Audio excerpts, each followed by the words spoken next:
बच्चों हम दो चीज़ समझने जा रहे हैं, डिस्टेंस और डिस्प्लेसमेंट के बारे में।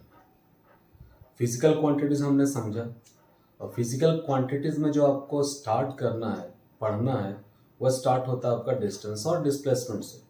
तो पहला टर्म डिस्टेंस है, डिस्टेंस को हम लोग समझते हैं। सो डिस्टेंस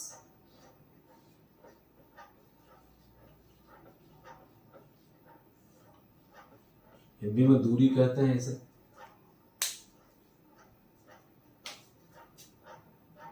इसको हम डिफाइन करते हैं length of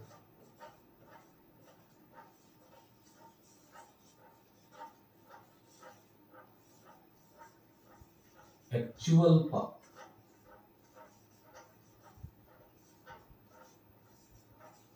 traveled by a body during its motion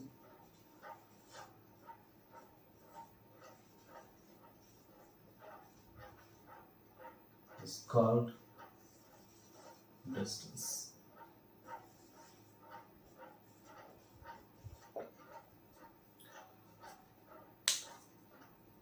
तो अपने गति के दौरान, मोशन के दौरान कितना एक्चुअल पाथ का लेंथ वो ट्रैवल कर पाता है, ठीक है, कितना लंबाई वो ट्रैवल कर पाता है, उसको हम लोग बोलते हैं उस ऑब्जेक्ट का डिस्टेंस ट्रैवल, कि इतना डिस्टेंस ट्रैवल किया। एक एग्जांपल देखते हैं जरा इसको समझने के लिए।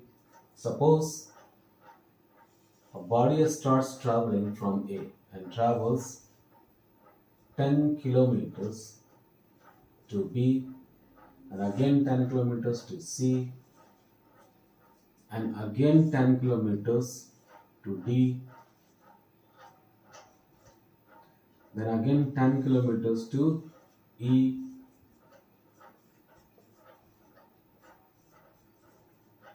again 10 kilometers to F,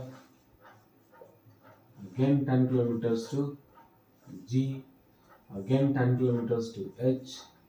So in this way we see that a body is traveling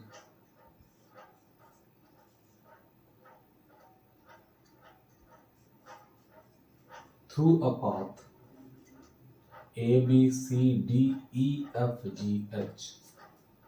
ये पूरा का पूरा पाथ यानी वह रास्ता है जिससे ऑब्जेक्ट ट्रैवल कर रहा है, right. So in order to find the distance we need to find the length of the entire path travelled by the object. Object कैसे कैसे ट्रैवल कर रहा है पूरा लंबाई जोड़ेंगे, ऐड करेंगे, ठीक है, तो हम कहेंगे कि डिस्टेंस कितना ट्रैवल है। इस केस में यदि हम बात करें डिस्टेंस की, so distance traveled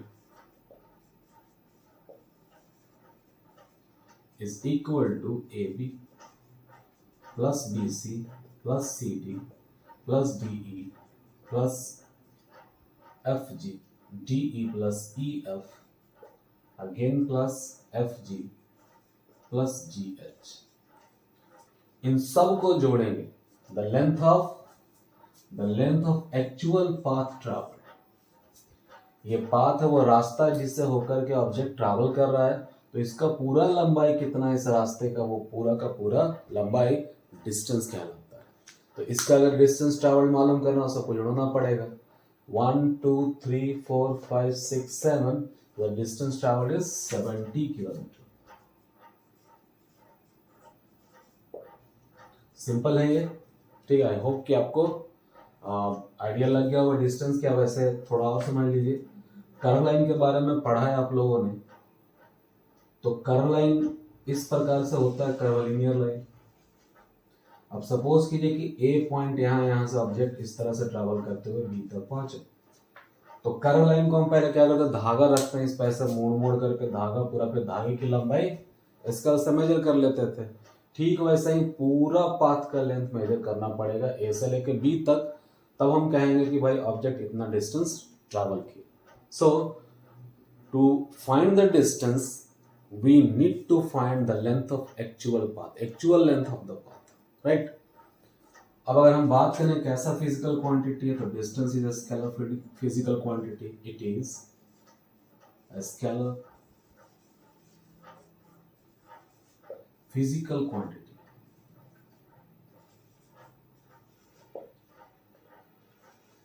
ये ना तो निगेटिव होगा ना ही जीरो होगा, it cannot B.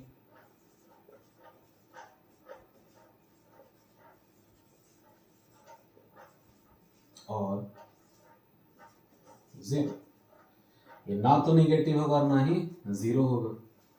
SI unit की बात करें, SI unit of distance is metre. इसका एसआई यूनिट मीटर होता है एसआई में। सीजीएस में कहेंगे तो सेंटीमीटर होगा। सीजीएस यूनिट क्या हो जाएगा इसका, centimetre.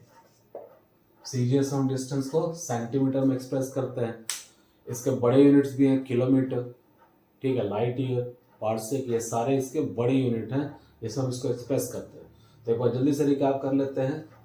Distance, the length of actual path travel by a body during its motion is called distance. Actual length path का, जिससे हो करके कोई ऑब्जेक्ट ट्रैवल कर रहा है, उस पूरे लेंथ को, उस पाथ के पूरे लेंथ को हम डिस्टेंस कहेंगे। डिस्टेंस जब भी हमें मालूम करना होता है, इस तरह से हम पाथ को अलग अलग टुकड़ों में डिवाइड करते हैं, उन सबको जोड़ देते हैं तो हमें डिस्टेंस पता चल जाता है।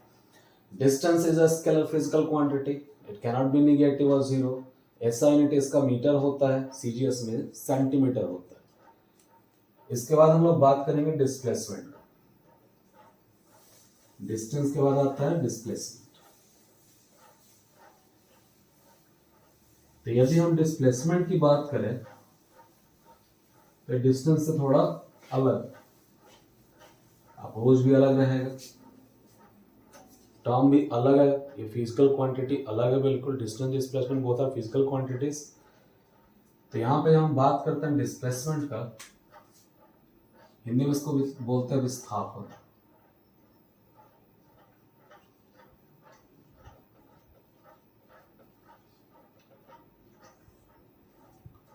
विस्थापित करना, एक स्थान से दूसरे स्थान पर उठा करके रख देना। तो जहां से उठाया और जहां रखा उसके बीच का जो शॉर्टेस्ट डिस्टेंस है, राइट, तो इसको हम बोलते हैं it is the shortest distance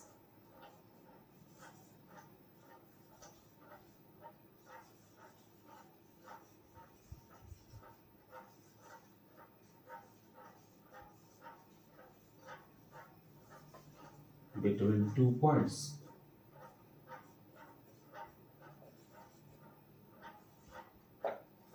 दो पॉइंट के बीच का शॉर्टेस्ट डिस्टेंस, और हम जानते हैं the shortest distance between the two point is perpendicular distance, straight line से जो ज्वाइन करता हो।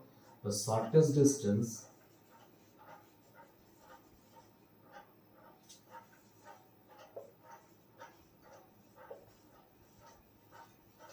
between two points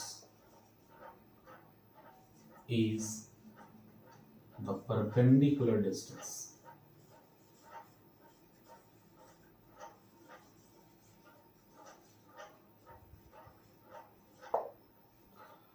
और यहाँ जो दो पॉइंट के बारे में बात कर रहा है, तो एक होगा स्टार्टिंग पॉइंट जहां से स्टार्ट किया, और दूसरा होगा जहां जर्नी एंड कर रहा है, ठीक है। तो सपोज कीजिए, एक एग्जांपल लेते हैं इसका। यहाँ पॉइंट ए से स्टार्ट किया एक ऑब्जेक्ट ट्रैवल कर रहा है, travel till point B 3 kilometre, और 3 यहां से बी के बाद सी तक ट्रैवल किया 4 किलोमीटर। तो डिस्प्लेसमेंट क्या होगा, तो यहां से स्टार्ट किया बिटवीन टू पॉइंट्स, और बीच में कितना ट्रैवल किया डजंट मैटर, कहां से स्टार्ट किया, this is called starting point और इनिशियल पोजीशन।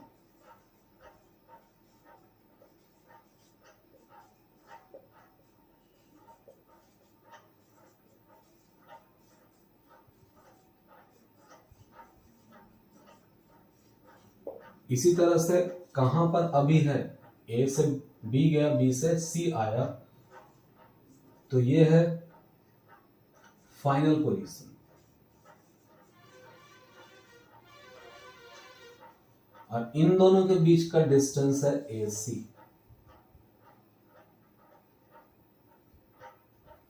हमें मालूम करना है डिस्प्लेसमेंट इज ए सी। तो जब भी आपको डिस्प्लेसमेंट के बारे में सोचना हो या कैलकुलेट करना हो न्यूमेरिकली, तो वहां पे आपको दो बातों का बहुत ध्यान रखना पड़ेगा। ये देखना पड़ेगा पहले कि कहाँ से शुरू किए, ठीक है, from where the object has started travelling, कहाँ से स्टार्ट किया ट्रैवल करना, and at the end of the journey वो कहाँ पर है, उस पॉइंट के उन पॉइंट्स के बीच का डिस्टेंस कितना है, ये हमको निकालना पड़ेगा। तो यहाँ पर हम देख रहे हैं परपेंडिकुलरली बेंड किया है, तो यहाँ पर ये बेस है, ये परपेंडिकुलर, तो पाइथागोरस थ्योरम लगाएंगे। सो AC is given as root under AB square plus BC square, that is equal to root under 3 square plus 4 square, it is root under 9 plus 16, that is equal to root under 25, that is equal to 5 kilometer. So the displacement is 5 kilometer, although the distance traveled is 3 plus 4, 7 kilometer. The displacement is 5 kilometer. So whenever you are calculating the displacement, always look for the starting point and the end point. The point from where the object started traveling and the point where it finishes the journey. जहां पर वो travel करना खत्म किया, initial position और final position, इस चीज को सबसे पहले एनालाइज कीजिए, फिर उनके बीच का दूरी निकालिए, तो आप डिस्प्लेसमेंट निकाल सकते हैं। Displacement is a vector quantity.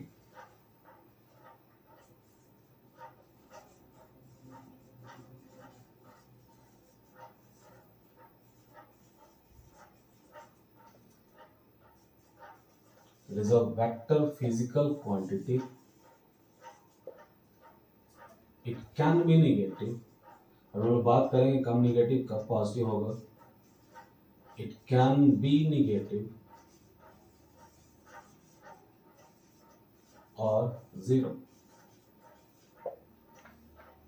ये नेगेटिव भी हो सकता है और जीरो भी हो सकता है। ऐसा यूनिट इसका भी मीटर ही है,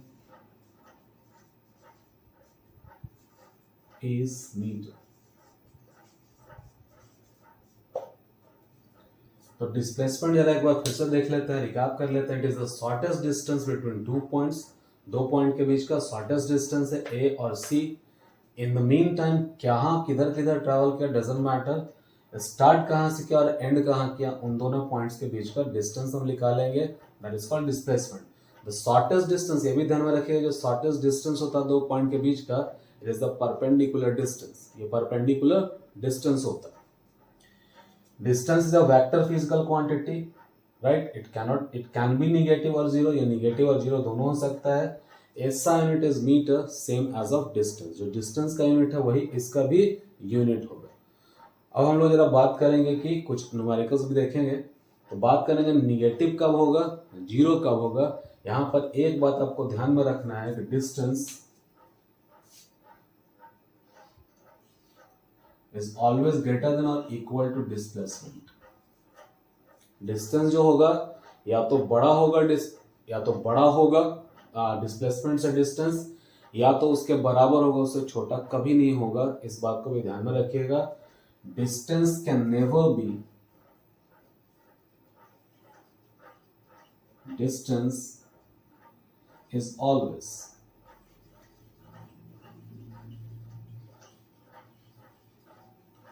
greater than or equal to displacement।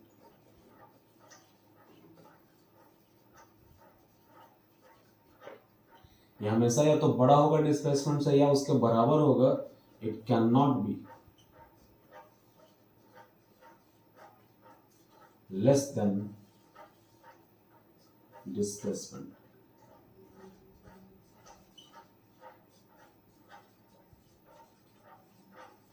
Distance कभी भी डिस्प्लेसमेंट से छोटा नहीं होगा। आई होप कि आपको डिस्प्लेसमेंट क्लियर है। अभी डिस्प्लेसमेंट निगेटिव कब होगा, जीरो कब होगा, पॉजिटिव कब होगा, उसके बारे में बात करेंगे।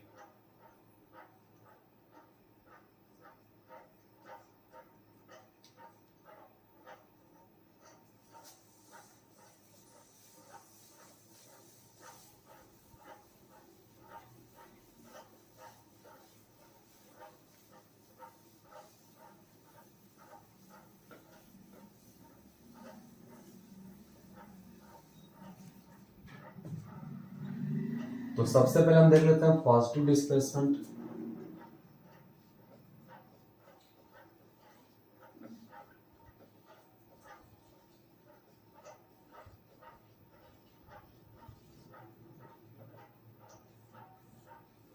पॉजिटिव डिस्प्लेसमेंट कब होगा? तो कहता है if the position of the object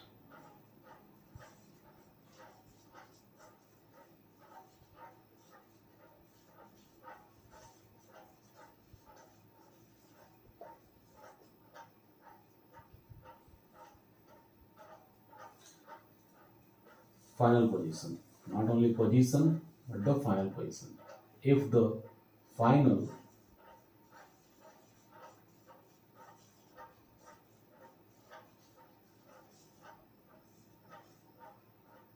of an object lies ahead of a starting point,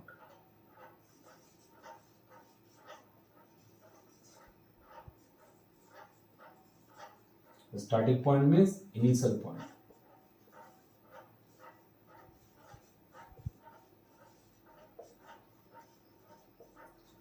Then the displacement is positive.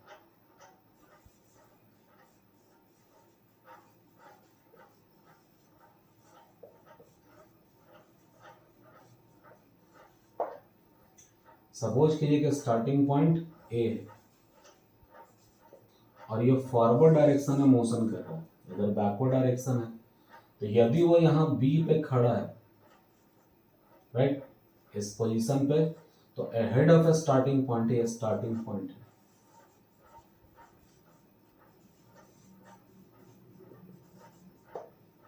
तो ऐसे कंडीशन में पॉजिटिव डिस्प्लेसमेंट होगा। अब यही ऑब्जेक्ट यदि बी से वापस लौटा इस तरफ और इनिशियल पोजीशन पर ही वापस पहुंच गया, लौटा भी और कहाँ है, कॉन्साइड कर रहा है, it is on the starting point, so ऐसे कंडीशन में होगा zero displacement. So zero displacement के बारे में कहता है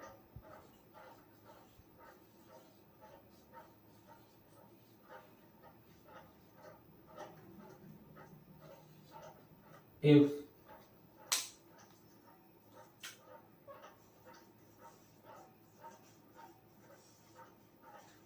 final and initial position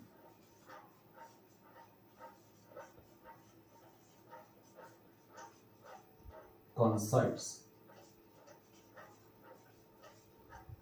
यदि फाइनल और इनिशियल पोजीशन कॉन्साइड करता है, ए से गया बी और वापस ए पर ही खड़ा है, जहां से स्टार्ट किया तो वहीं पर खड़ा है, ऐसे कंडीशन हम डिस्प्लेसमेंट कहेंगे zero. If the final position and initial position coincide over each other, the displacement is zero.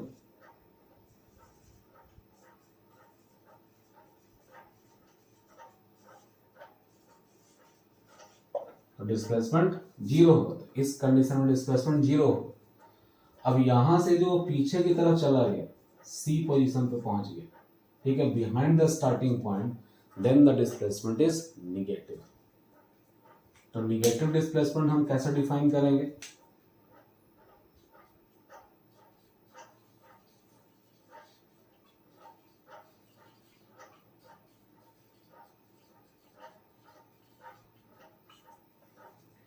कहता है if the final position lies, if the final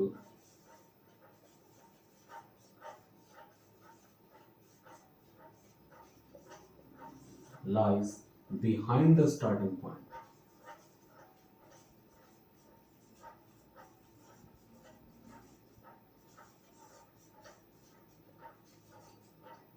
the displacement is called negative.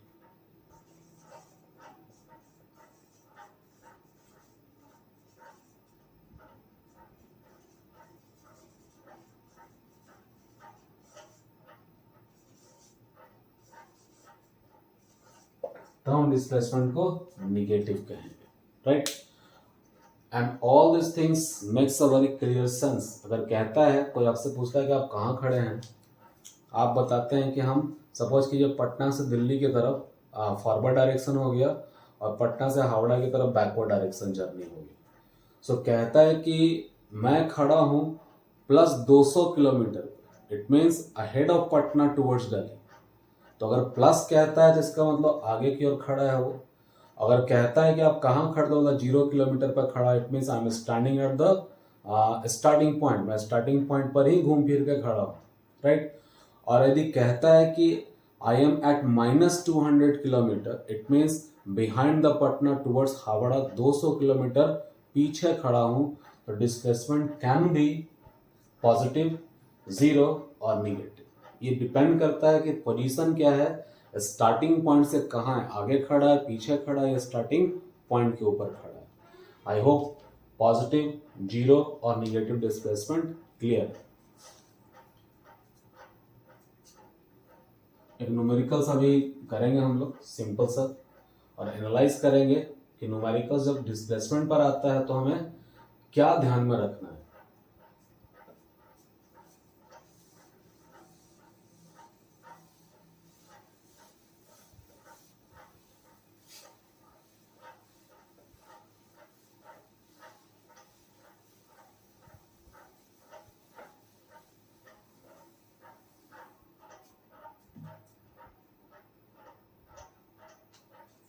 एक simple सा numerical देखते हैं। एक object start कर travel करना, ए से बी गया 5 मीटर, बी से सी आया 5 मीटर, सी से डी गया 5 मीटर, और डी से फिर वापस ई गया 5 मीटर, ई से फिर एफ गया 5 मीटर। तो कहता है कि इस फिगर के अकॉर्डिंग, ठीक है, और ये जहां जहां बेंड कर रहा है परपेंडिकुलरली बेंड कर रहा है, ठीक है, तो ऐसे कंडीशन में कहता है कि मालूम कीजिए डिस्टेंस और डिस्प्लेसमेंट क्या। तो डिस्टेंस तो बहुत ही सिंपल है, हमें सारे एक्चुअल लेंथ ऑफ पाथ निकालना है, तो सबको जोड़ देंगे। तो इस कंडीशन में अगर डिस्टेंस निकालना है, दैट इज इक्वल टू, यहाँ बी है, so it is A B plus B C plus C D plus D E plus E F, इन सबको जोड़ देंगे। So it is 5 plus 5 plus 5 again 5 plus 5, so it is 25 metre. So distance is very clear, actual length of the path, length of the actual path. Now when we calculate the displacement, always look for the initial position, कहां से start किया, travel कर रहा है इस तरह से, path है B A B C D E F, इसके अलावा वो ट्रैवल कर रहा है, अभी फाइनली कहां पर है, इस जगह। तो स्टार्टिंग पॉइंट इनिशियल पोजीशन है, कुछ नहीं देखना है क्या जोड़ेंगे क्या घटाएंगे, सबसे पहले देखना है कि कहां से शुरू किया और अभी कहां खड़ा है, final position.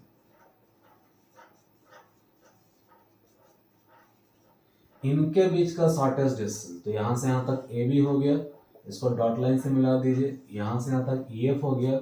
So A F is the displacement. A F क्या है, डिस्प्लेसमेंट है। तो अगर हम ये अगर ना देखें कि कहां से शुरू किया अभी कहां है, तो वी कुड कमिट मिस्टेक, हम गलतियां कर सकते हैं। तो इसलिए हमें डिस्प्लेसमेंट का समय ध्यान रखना है for calculating displacement,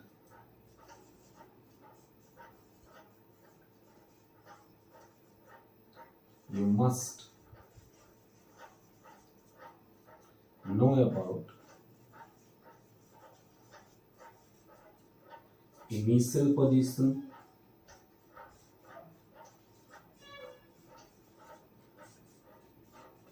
and final position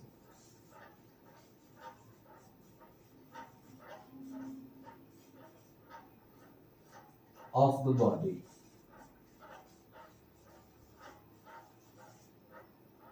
during its motion.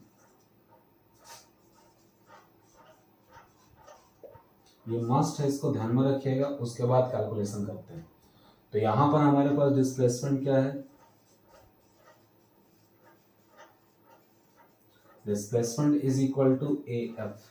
A F is the displacement, यहां से लेकर के यहां तक। ये देख रहे हैं कि परपेंडिकुलर तो पैरेलल है, तो यहाँ से यहाँ तक भी 5 हो जाएगा, 5 metre, so 5 plus 5 plus 5 it is equal to A B plus B E plus E F, that is equal to 5 plus 5 plus 5 equals to 15 metre. तो 15 मीटर यहाँ पे डिस्प्लेसमेंट है, राइट। आई होप कि डिस्टेंस और displacement दोनों बच्चों आप लोगों को क्लियर है। डिस्टेंस सीधा सीधा है, उसमें कोई प्रॉब्लम नहीं है। जो एक्चुअल लेंथ होगा पाथ का वो निकाल के जोड़ लेंगे, डिस्टेंस निकल जाएगा। डिस्प्लेसमेंट के लिए हमेशा इस पॉइंट को ध्यान में रखिएगा कि जब भी बिफोर कैलकुलेशन पहले मत करने लगिएगा। कैलकुलेशन करने से पहले देख लीजिएगा कि इनिशियल पोजीशन कहाँ है, फाइनल पोजीशन कहाँ है, उन दोनों के बीच का आपको डिस्टेंस निकाल देना है। You will always get correct answer for the displacement. So I hope the distance and displacement both are clear.